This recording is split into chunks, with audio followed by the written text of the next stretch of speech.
Hi YouTube friends, I'm Heidi Villegas with Healing Harvest Homestead and the School of Botanical Arts and Sciences, and I'm super thrilled to be here to walk you through how to make a beautiful skin toner that contains roses and willow bark and helichrysum, patchouli, and more.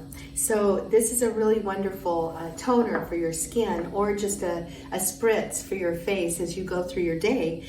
It's actually got some components in here that are helpful for oily skin as well as for mature skin. I know that sounds a little counterintuitive because the two are very different, but willow bark, and willow bark specifically, is really helpful for anti-aging and skin that's just kind of getting a little old.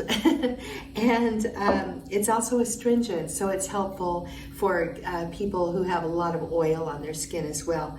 Roses also are astringent, very cooling and refreshing. And I, being a menopausal woman or postmenopausal woman, I really love spritzing rose because it's calming and soothing. It opens your heart. But skin-wise, there's really not a whole lot of herbs that are much better than rose. I just love it. And so here's what we're using today. We're using rose hydrosol. We're using rose-infused witch hazel, and I actually infused this quite a while back, and when I moved into our new shop slash clinic slash office down in town, and I had to go through all of my herbs recently. In fact, I'll link to a video I did on that. Now I've got a beautifully organized apothecary back there with all my herbs and oils and tinctures and things. It's really exciting. But anyway, I found this rose-infused witch hazel that I made, and it's still good. It's wonderful. So we're going to use that. I'm very excited to put that to use. And we're going to go ahead and use some willow bark tincture that I have here as well. I've got 3 different essential oils I'm going to be putting into this toner. I've got patchouli. Patchouli is calming and soothing, and it's also very good for the skin. It's another oil that just relates and synergizes really well with the oils I'm going to use here, which rose essential oil. Obviously, I love rose. Now, rose is very expensive. If you love smelling them. If you need a substitute, then I suggest rose geranium. It's a very beautiful substitute, also very, very good for the skin. If you can afford rose, great. If not, go with rose geranium. That would be Pelargonium graveolens is the Latin name of that plant. And then I've got some helichrysum italicum, and this is from Italy. Such a beautiful oil. This is also an expensive oil. If you can't afford it or don't want to buy the helichrysum, which, you know, it's one of those oils that you don't use a lot, but when you do, it's really wonderful. You could just leave it out and then just add a couple of additional drops of patchouli and rose or rose geranium, and that would work for this too.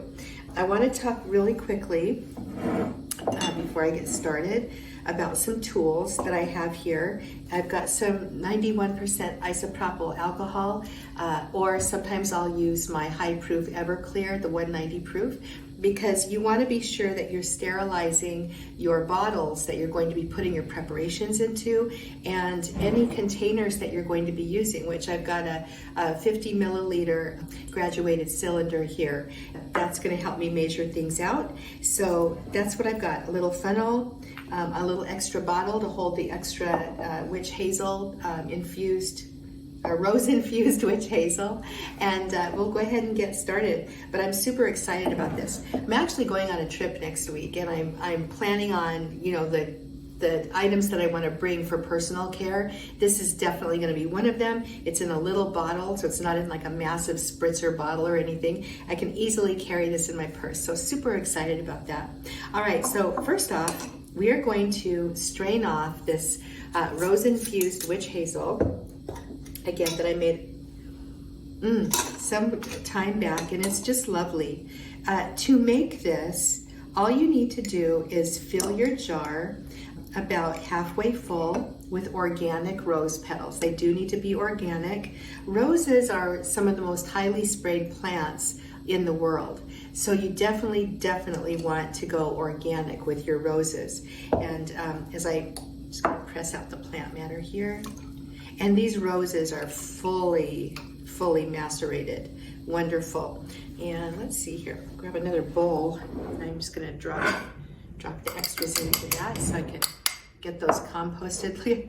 Look how that's how macerated they are. It's just like a big glob of almost mush. So that's pretty cool. It's really neat to see your herbs that way.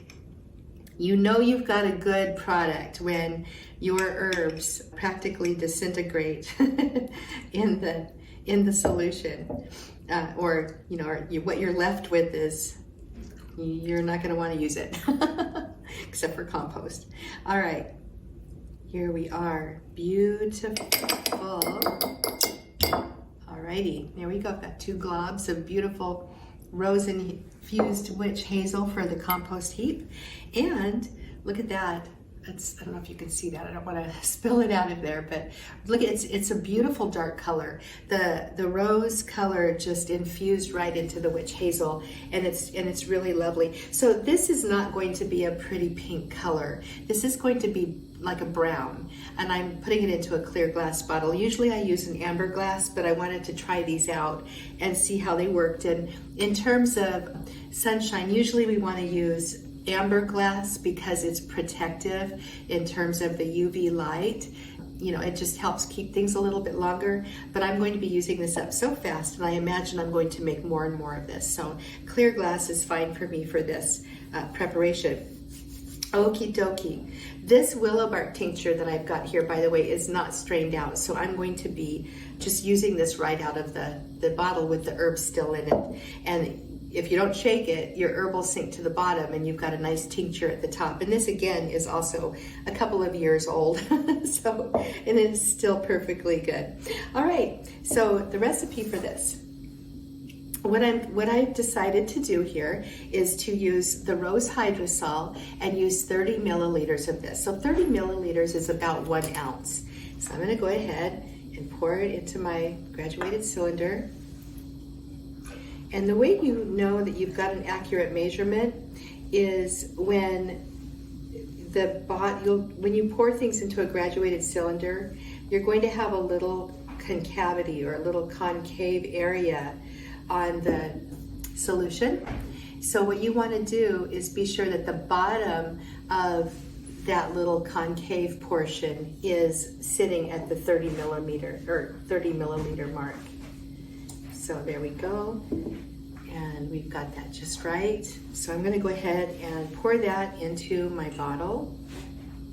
I don't need a funnel for this one because graduated cylinders usually have a little spout or a lip, making it very, very easy to use. And this rose hydrosol smells so good. This is just going to be such a wonderful smelling spray or spritz for my face. Can hardly wait. All right, next up, I'm going to go ahead and I'm using 25 milliliters of my rose-infused witch hazel. And for that, I'm going to go ahead and grab a glass pipette here. We're just going to go ahead and dip this in my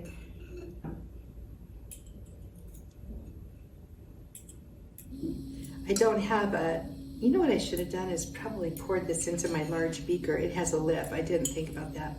Oh well. I wonder if I could pour this into the funnel. Let's try that. It might go a little bit faster.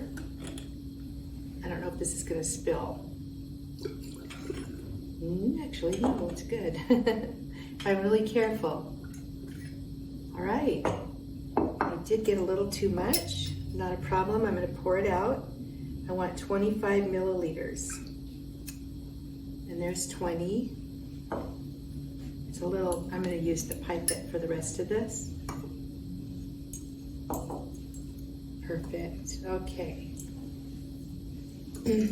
Now I'm at 25. Yay. All right. Look at that beautiful, it's kind of a reddish brown color from the rose petals. Really nice.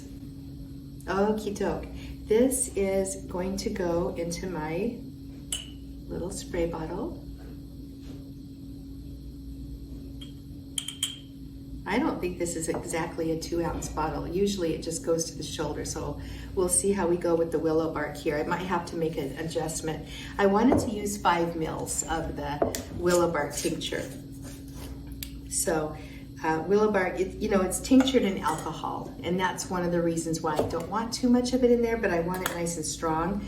So if you have oilier skin, you could probably go with a little bit more of this, and it would be wonderful. So I'm gonna go ahead and reach over here and get my 5 milliliter graduated cylinder. And by the way, you don't have to have all of this fancy equipment. You can use ounces to measure, or you can use teaspoons, or however you want to do it, and create your own skincare formulations. I just happen to have this stuff handy.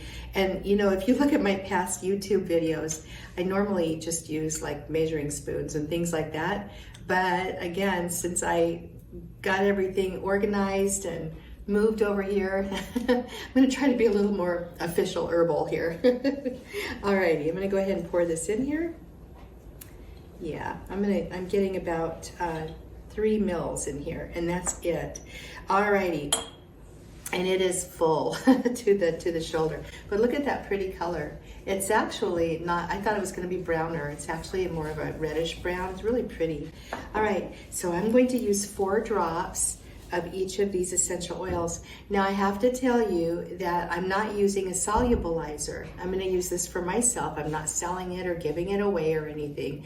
So if you do this, one thing you have to do is be sure to shake it really, really well before you use it.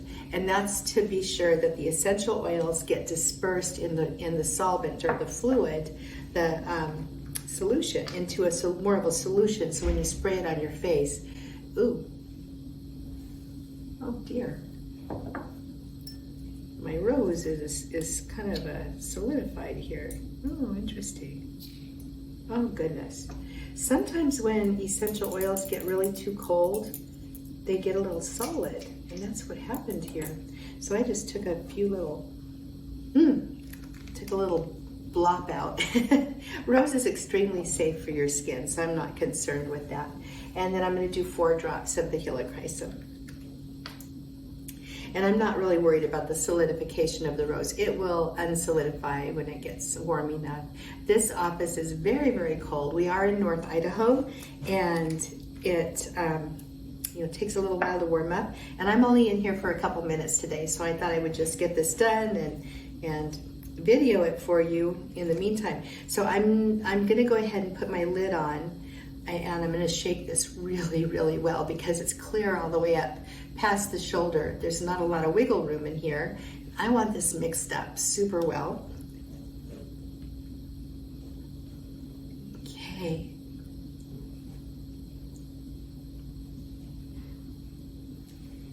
And if I hold it to the light, it's looking pretty good. This is a 1% dilution of my essential oils in the solution. It's very safe for the face. You don't want to get it in your eyes, obviously. I'm going to give it a couple spritzes here to just clear out the tube.